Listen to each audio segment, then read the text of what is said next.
시청자 여러분 안녕하세요. 데일리 건강 원미연입니다. 의학의 아버지 히포크라테스는 최고의 건강관리법으로 걷기만 한 게 없다라고 말했죠. 하지만 오늘날의 이 생활 환경을 감안해 보면 걷는 게 무조건 좋다고만 말할 수는 없습니다. 하루에 자는 시간을 제외한 70%의 시간을 딱딱한 시멘트나 콘크리트 위에서 생활을 하기 때문인데요. 자, 이렇게 우리의 발바닥은 매일 심한 스트레스에 시달리고 있습니다. 자, 오늘은 대표적인 족부 질환, 족저근막염에 대해서 자세하게 알아보려고 하는데요. 발 건강법도 짚어보도록 하겠습니다. 자, 한의사 장홍석 원장님과 함께하겠습니다. 원장님 어서 오세요. 안녕하세요. 장홍석입니다. 반갑습니다. 자, 오늘 질환에 대해서 자세하게 알아보기에 앞서서 이 발의 역할과 중요성에 대해서 먼저 좀 얘기를 나누면 좋겠어요. 우리 몸의 가장 아래에 위치한 부위가 이 발인데요. 제2의 심장이라고도 불리기도 하잖아요. 자, 제2의 심장, 그만큼 굉장히 중요한 부위이기 때문에 붙여진 이름일까요? 네, 발은 우리 몸의 심장에서 내려오는 혈액을 다시 위로 올리는 펌프 역할을 하기 때문에 제2의 심장이라고 불립니다. 네. 전체적인 혈액의 흐름에 있어서 중요한 부위라고 할 수 있겠죠. 이 펌프 작용이 원활하지 못하면 발과 다리에 노폐물이 쌓이기 시작하고 나아가 몸 전체의 균형을 무너뜨릴 수 있습니다. 그렇군요. 자, 우리 몸에서 이렇게 중요한 발, 어떤 기능을 하는 걸까요? 네, 우리 몸 체중의 2%밖에 해당하지 않는 발이 나머지 98%의 체중을 평생 받들고 있습니다. 네. 성인의 경우 정상적인 발걸음에서 발 뒤꿈치가 땅에 닿는 순간 발은 자신의 몸무게보다 7배나 큰 힘을 받게 된다고 합니다. 발바닥에 움푹 패인 아치 모양을 족궁이라고 하는데요. 네. 족궁 특유의 유연성으로 평탄하지 않은 지면에 적응을 하고 자신의 체중을 지지하고 이동할 때 충격을 흡수하게 됩니다. 이처럼 발의 모양은 변화하는 환경에 스스로의 조건을 맞추고 적절한 체중 지지와 완충 작용을 하기 때문에 인체의 손상이나 변형을 최소화시키는 구조로 되어 있다고 할 수 있습니다. 그렇군요. 자, 그래서인지 발이 무너지면 온몸이 무너진다라는 말도 있잖아요. 발이 사실 모든 전신 관절과 오장육부와 좀 관련이 되어 있다 이런 얘기도 있고요. 자, 그렇다면 발 건강이 곧 몸 건강이다라고 보면 될까요? 그렇죠. 우리 인체의 주춧돌인 발이 바르지 않게 되면 인체의 기둥, 대들보가 기울어지게 됩니다. 기초가 잘못된 건물이 제일 먼저 구조 부분부터 금이 가서 결국에 무너지게 되는 것처럼 우리 인체도 건물과 똑같이 무너지게 될 수도 있다라고 할 수 있습니다. 그렇군요. 또 한의학에서는 발이 인체의 축소판이다 이렇게 바라보잖아요. 한의학에서 발의 중요성 어느 정도일까요? 네, 한의학 중에서 경락이 관점이 있습니다. 발에는 족소음 신경이라는 경락이 많이 지나가고 있습니다. 이는 발에 신장이 많이 관련되어 있다는 것을 의미합니다. 신장의 기호는 단순히 콩팥의 기능을 말하는 것은 아닙니다. 우리가 타고난 생명력, 면역력과 같은 가장 근본이 되는 에너지를 뜻한다고 생각하시면 됩니다. 따라서 나이가 들수록 특히 여성분들이 폐경기를 지나면서 뒤꿈치가 얇아지고 굳은 살이 많아진다는 것은 가장 근본적인 에너지가 떨어지고 있다라고 보게 됩니다. 네. 자, 발이 이렇게나 중요한데요. 먼저 발에 나타날 수 있는 가장 흔한 질환이 족저근막염인 거죠? 네. 족저근막염이라는 질환 자체의 그 이름이 조금 생소할 수는 있습니다. 족저라고 하면은 발바닥을 의미하고요. 근막이라고 하면은 근육을 둘러싸는 막을 뜻합니다. 족저근막염은 거의 전 국민이 평생 동안 한 번씩은 다 경험하는 질환입니다. 아주 짧게 경험하는 분들도 있고 어떤 분들은 만성화가 돼서 굉장히 오래 고생하시는 경우도 있습니다. 따라서 평생 유병률이 굉장히 높은 질환에 해당한다고 볼 수 있겠습니다. 네. 아무래도 사람들은 두 발로 걷는 동물이다 보니까 몸의 체중이 발바닥으로 다 집중되어 있어서 그런 게 아닐까 추측을 해보는데요. 자, 오늘 키워드 보면서 질병에 대해서 좀 더 자세하게 깊게 파헤쳐 보도록 하겠습니다. 첫 번째 키워드 확인해 볼까요? 손흥민. 손흥민 축구선수. 그렇죠. 발을 많이 쓰는 직업을 가진 사람이다 보니까 좀 관련이 있을 것도 같은데 키워드 풀어주시죠. 네. 잉글랜드 프리미어리그 토트넘 핫스퍼에서 활약 중인 손흥민 선수도 한동안 고생했던 질환이 바로 족저근막염입니다. 손흥민 선수는 지난 2015년 이 질환 때문에 카타르 월드컵 아시아 지역 예선 경기를 뛰지 못했었죠. 맞아요. 그때 뭐 발 부상으로 인해서 불참할 수밖에 없다라는 소식이 전해지면서 굉장히 많은 팬들이 안타까워했었는데요. 그때 당시 손흥민 선수의 발목을 잡았던 부상이 바로 이 족저근막염이라는 거네요. 네. 자, 이렇게 누구도 무시할 수 없는 병이 족저근막염인데요. 자, 오늘 족저근막염의 원인, 증상, 치료법까지 자세하게 살펴보겠습니다.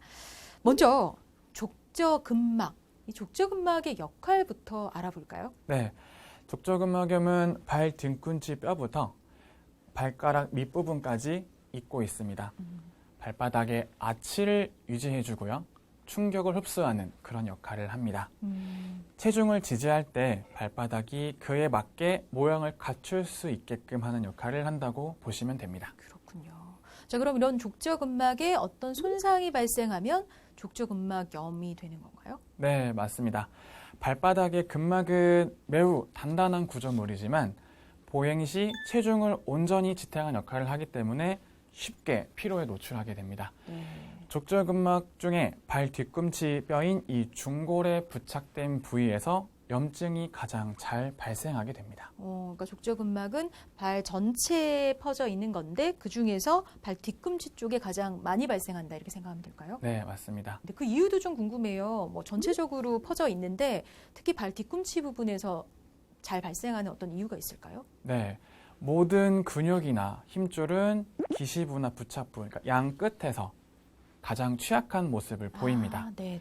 족저근막은 중골, 그러니까 발 뒤꿈치부터 시작해서 발 전체에 가서 붙기 때문에 이 가장 좁은 부착부인 이 중골에서 가장 취약한 모습을 나타나게 됩니다. 자, 근데 이 족저근막에 지속적으로 어떤 충격이나 압박이 가해졌을 때 염증이 생기는 병, 이게 족저근막염이라는 건데요. 자, 계속해서 두 번째 키워드 좀 보면서 이야기 이어가겠습니다. 하일과 플랫슈즈. 그쵸, 이건 좀 짐작이 됩니다. 아무래도 족저근막염을 일으키는 원인 중에 하나가 요 신발 두 개 중에 하나인 것 같은데요. 뭘까요, 선생님? 네, 안타깝게도 하이힐과 플랫슈즈 두 가지 다 족저근막염의 원인이 되고 있습니다.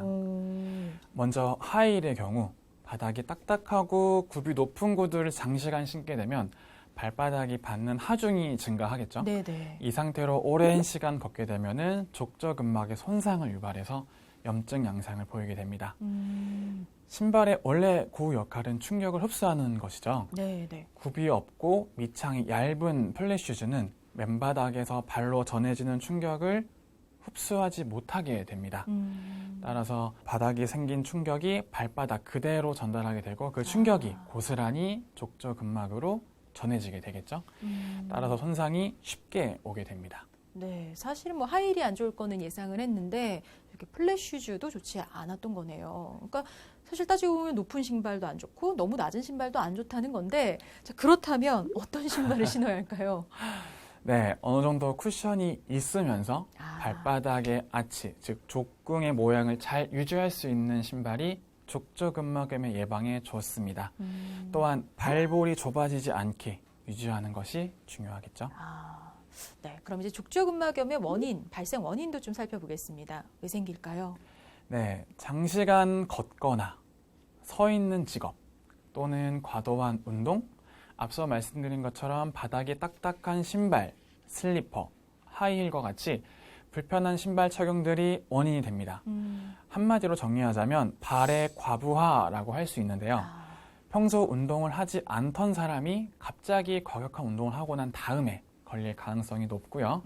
특히 바닥이 딱딱한 장소에서의 운동은 발바닥에 더 큰 충격을 줄 수 있기 때문에 조심해야겠습니다. 네. 또한 과체중인 분들에게도 이 족저근막염이 잘 발생합니다.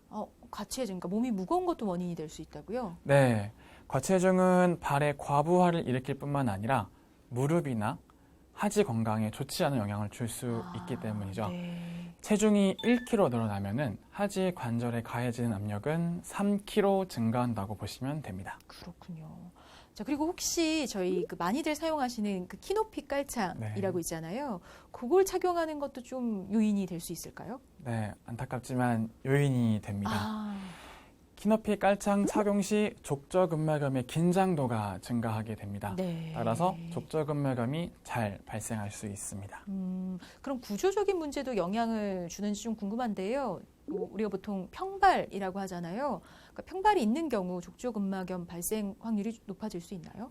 네, 일반적으로 평발이라고 하면 족저근막이 낮거나 소실된 경우를 말합니다. 네. 평발을 가지고 질환이라고 하진 않죠. 그러나 발바닥 아치가 낮아지게 되면 족저근막이 늘어나기 때문에 족저근막의 염증 또는 퇴행성 변화가 유발될 수 있다는 학설이 있습니다. 그러니까 평발이라고 해서 족저근막염이 더 많이 생긴다고 볼 수는 없지만 충분히 발생 확률은 높아질 수 있습니다. 그렇군요. 무리가 가는 행동을 얼마나 많이 하느냐, 이 부분이 가장 중요하다고 할 수 있습니다. 네, 그러니까 족저근막염은 발의 구조보다는 발에 얼마나 무리가 가는 행동을 했는지 그 정도에 따라서 좀 발생 여부가 갈려지는 것 같습니다. 자, 근데 자극이 가해진다고 해서 누구에게나 족저근막염이 발생하는 건 또 아니잖아요. 한의학에서는 어떨까요? 어디에 좀 초점을 맞춰서 족저근막염을 이해하고 있는지 궁금하거든요. 네. 한의학에서 발바닥은 신정과 밀접하다고 봅니다. 신정이라는 말은 좀 전에 제가 말씀드렸던 신장의 에너지, 즉 우리 몸의 가장 근본적인 에너지를 뜻하는 용어라고 생각하시면 됩니다. 신정은 뼈, 근육, 인대, 감각기관 등에 공급되는 에너지라고 볼 수 있는데요. 이러한 신정이 부족해지게 되면 발바닥의 근막을 비롯한 구조물들의 영양 공급이 되지 않아서 점점점 약화된다고 봅니다. 마치 중년 여성분들의 발뒤꿈치 지방층이 얇아지게 되어서 족저근막이 많이 발생하는 것처럼요. 이렇게 근막이 약해진 상태에서 심한 운동, 나쁜 자세 등으로 자극이 반복되다 보면 상대적으로 손상되기 쉬워지는 염증이 생기는 것이죠. 모든 족저근막염이 이렇게 생기는 것은 아니지만 특히 만성적인 족저근막염은 이러한 병리에 의한 것이 많다고 해석합니다. 그렇군요. 자, 장홍석 원장님과 함께 족저근막염 알아보고 있는데요. 세 번째 키워드로 넘어가 볼까요? 첫발, 첫 번째 발? 아니면 뭐 사격 첫발? 이런 건 아니겠죠? 무슨 뜻일까요? 첫발. 네, 족저근막염은 그 특징이 비교적 뚜렷합니다. 특히 아침에 첫 발을 디딜 때 그 첫발. 또는 의자에 잠시 앉아 있다가 첫 발을 디딜 때 멈칫할 정도 날카로운 통증이 발생하는 것이 특징입니다. 근데 그런 통증은 지속되는 건가요? 아닙니다. 초기에는 아침에 첫 발을 내딛고 통증이 발생된 후에 점차 통증이 없어지고요. 저녁이 돼서야 다시 통증이 나타나기 때문에 일상생활에 큰 지장을 받지 않는다고 느끼는 분들이 많습니다. 그러니까 대수롭지 않게 생각하는. 그렇죠. 그러다 보니 염증이 많이 진행된 후에 즉 통증이 심해지고 걷기도 힘들어질 때쯤에 병원을 찾는 환자분들이 많습니다. 따라서 아침 저녁으로 발뒤꿈치, 발바닥이 아파온다면 병원을 찾아서 진단을 받아보시는 것이 좋습니다. 네. 근데 사실은 보통 우리가 어디 아플 때는 밤에 통증이 많이 심해지잖아요. 네. 근데 족저근막염은 밤새 괜찮다가 아침에 특히 통증이 심해지는 이유가 있을까요? 네. 그것은 염증이 발바닥에 또 근육의 막에 생기기 때문입니다. 일반적으로 아침에 일어나서 첫 발을 디딜 때 발바닥 통증이 심하거나 오랜 시간 앉아 있다가 일어나서 첫 발을 디딜 때 발바닥 통증을 느끼게 되는 이유는 처음 몇 걸음 옮길 때 발바닥 근막이 긴장되기 때문입니다.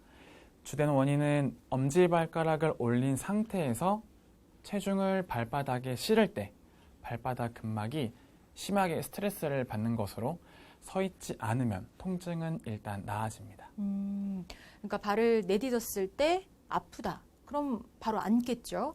그럼 서 있지 않으니까 우선 통증은 가라앉을 테고 그리고 그 과정에서 사람들은 뭐 괜찮아졌다 이렇게 생각하는 거겠네요. 네, 그런 부분도 있고요.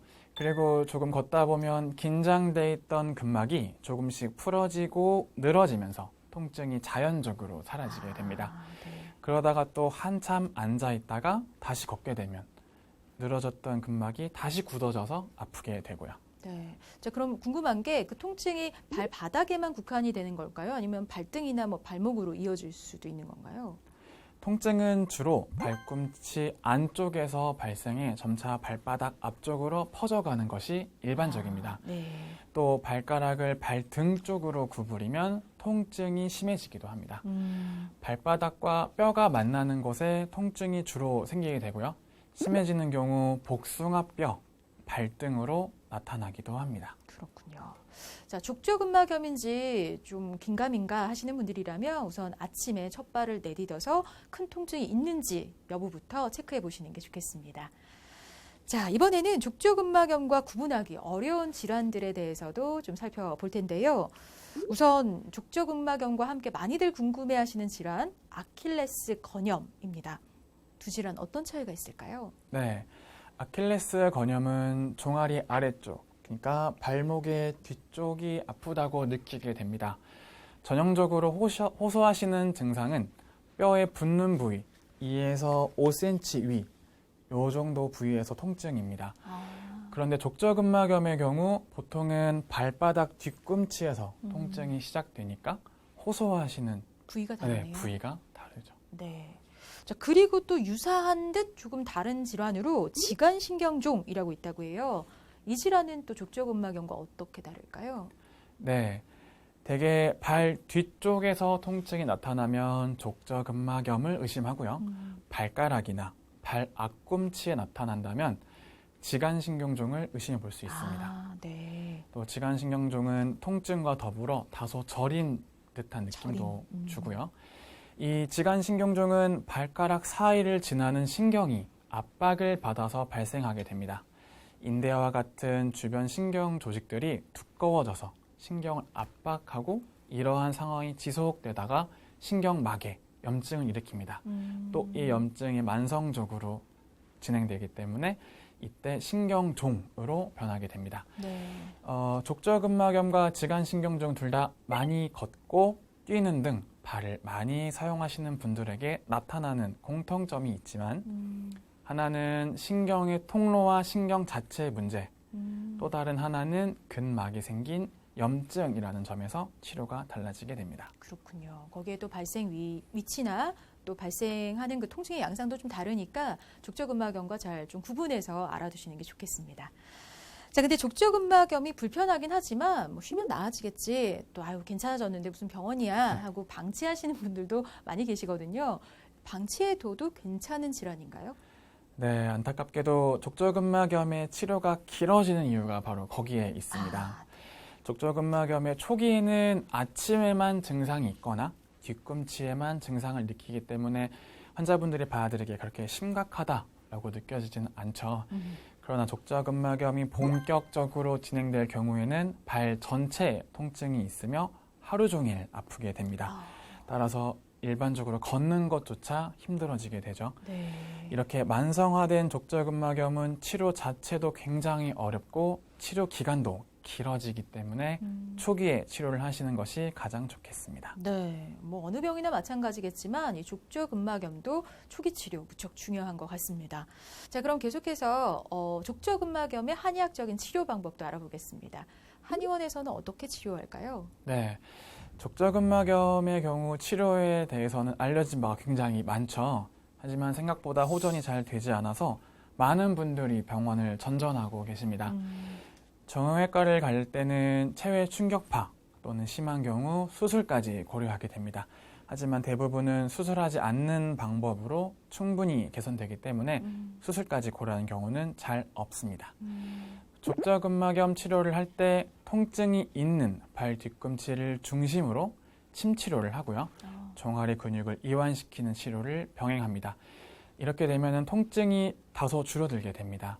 약침이라 함은 기본적으로 혈 자리에 일반 침 대신 특정 천연 약물을 주입하는 치료입니다. 쉽게 주사 치료, 주사 시술과 비슷하다고 생각하시면 됩니다. 약침에는 수많은 종류가 있고요. 또 그 종류마다 각각 치료하는 역할이 다릅니다. 그 중에서 봉약침, 또 특히 고농도의 경우 염증을 제거하는 소염 효과가 매우 뛰어납니다.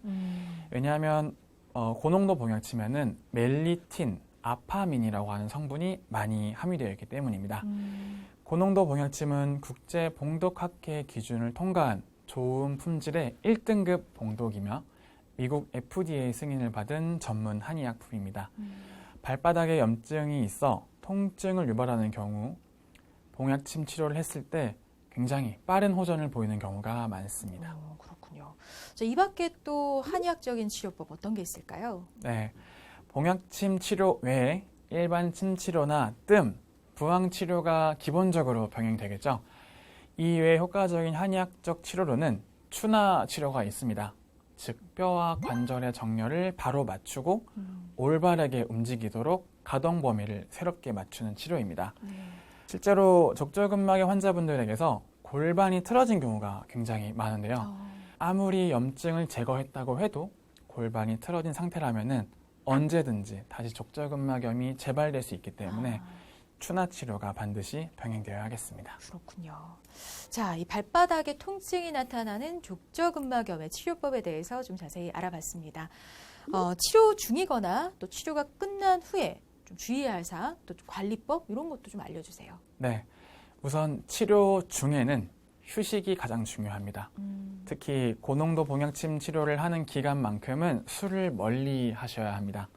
또한 추나 치료를 함에 있어서 한의사가 알려주는 생활 습관, 자세 습관을 몸에 익히도록 잘 따라주셔야 하겠죠. 치료가 끝난 후에는 역시 재발 방지에 힘을 써야 합니다. 치료 이후에는 스트레칭 및 근력 강화 운동을 통해서 이 경우에 따라서는 신발 속에 부드러운 재질의 뒤꿈치 패드를 대거나 아치가 높은 경우에는 맞춤형 깔창을 착용해서 하중을 발바닥에 넓게 분산되도록 해주는 것이 도움이 된다고 할 수 있습니다. 네. 자, 족저근막염에 대해서 알아보는 데일리 건강. 지금부터는 족저근막염의 기본 상식을 좀 체크해보는 데일리 건강 능력고사 시작해 보겠습니다. 원장님께서 첫 번째 문제 내주시죠. 네, 첫 번째 문제입니다. 족저근막염에 걸렸을 때 육류나 매운 음식을 차단하는 것이 좋다. O일까요? X일까요? 근데 발이 아픈데 음식에 관련이 있을까 싶지만 저희가 지금 한의학이 장르잖아요. 또 먹는 거 질환과 또 멀리 할 수 없습니다. 중요할 것 같습니다. O. 네, 맞았습니다. 정답은 O입니다.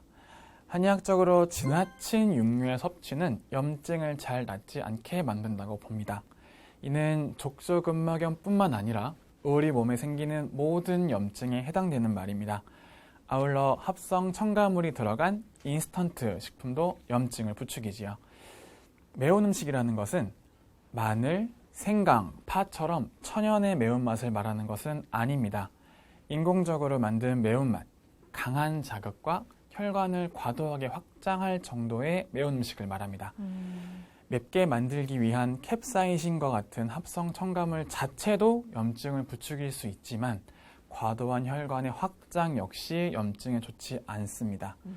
반면 담백한 곡물, 채소, 과일과 같은 채식은 오히려 염증 진정에 도움이 됩니다. 채식에 포함된 각종 항산화 물질이 염증을 완화시키고 통증을 진정시켜 주기 때문인데요. 실제 임상에서 균형 잡힌 식사와 자극적이지 않은 음식 이런 것들의 이제 식습관의 티칭은 염증을 억제하고 진정시키는 효과가 많습니다. 네. 자, 오늘 한의사 장홍석 원장님과 함께 족저근막염의 원인과 증상, 치료법까지 자세하게 알아봤습니다. 자, 마지막으로 족저근막염 관련해서 당부 말씀 있으면 전해주시죠. 네. 우선 아픔이 생겼을 때, 즉 초기에 진단을 받는 것이 가장 중요합니다. 그리고 치료를 하게 될 경우 골반이 틀어진 것과 같은 근본적인 원인을 반드시 고치는 것이 재발을 방지할 수 있습니다. 한번 치료할 때 안 좋은 습관까지 같이 바르게 교정하도록 해보는 게 좋습니다. 네. 당부 말씀 잘 기억해 두시고 또 생활 속에서 실천하셔서 족저근막염은 예방하고 또 평상시 발 건강 잘 지켜가시기 바랍니다. 오늘 데일리 건강 여기까지입니다. 장홍석 원장님 고맙습니다. 네, 감사합니다.